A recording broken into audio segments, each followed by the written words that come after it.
değerli izleyiciler, yeni bir Vizyondakiler programıyla daha karşınızdayız. Bu hafta vizyona yeni giren filmler arasından sizler için seçtiklerimize kısaca bir göz atalım.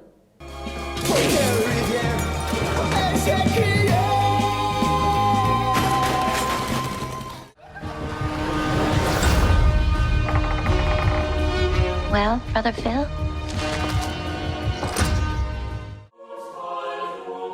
Verzeihen Sie, Herr Vater. Bitte verzeihen Sie.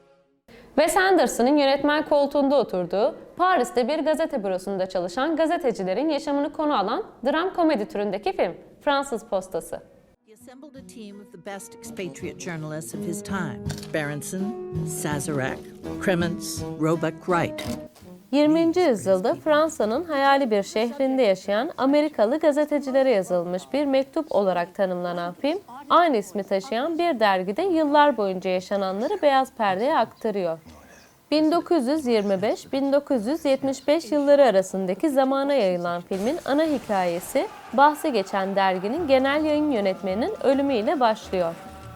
Dergi ekibi bir araya gelerek anma niteliğindeki sayıda yer vermek üzere 3 yazı seçiyor. Bu 3 yazı için çifte cinayet nedeniyle müebbet hapis cezasına çarptırılan bir sanatçı, 68'in öğrenci protestoları ve bir şef tarafından çözülen bir kayıp vakası seçilir.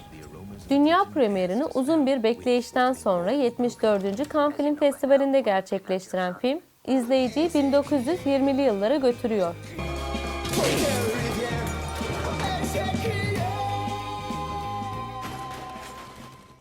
...1967 tarihli aynı adlı romandan beyaz perdeye aktarılan western dram türündeki film Köpeğin Gücü.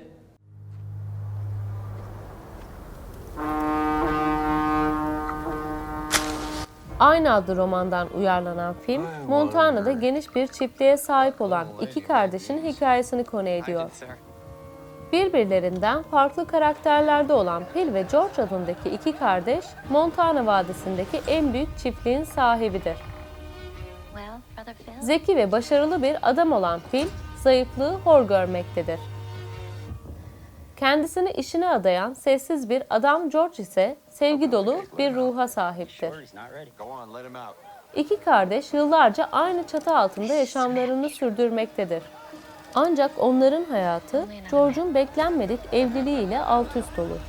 Phil ise kardeşinin evliliğinden oldukça rahatsızdır. Bu duruma bir son vermek isteyen Phil, amansız bir mücadeleye başlar.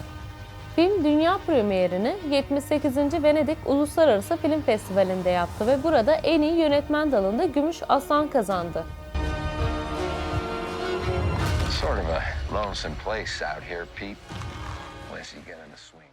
62. Cannes Film Festivali'nde büyük ödül Altın Palmiye'yi kazanan usta yönetmen Haneke'nin yönetmenliğini üstlendiği siyah beyaz film, Beyaz Bant.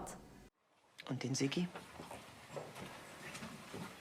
Und wer die Schnur im Garten des Doktors gespannt hat und die Scheune angezündet?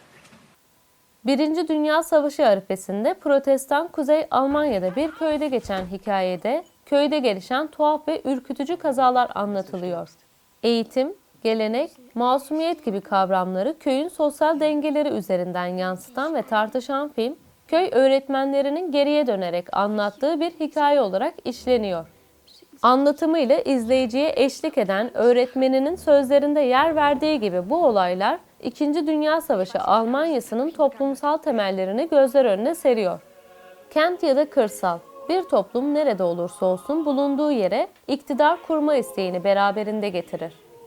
Haneke'nin yarattığı Alman köyünde iktidar kurma çabası kimi zaman din, kimi zaman eğitim, kimi zaman gelenekler bahane edilerek karşımıza çıkıyor. Haneke'ye göre yapım, her türden terörizmin köklerini ortaya koymaktır. Film, 62. Cannes Film Festivali'nde büyük ödül Altın Palmiye'yi kazanmıştır. Mühe ich mich, euch Gottes Wort nahezubringen und euch in seinem Geiste zu verantwortungsvollen Menschen zu formen.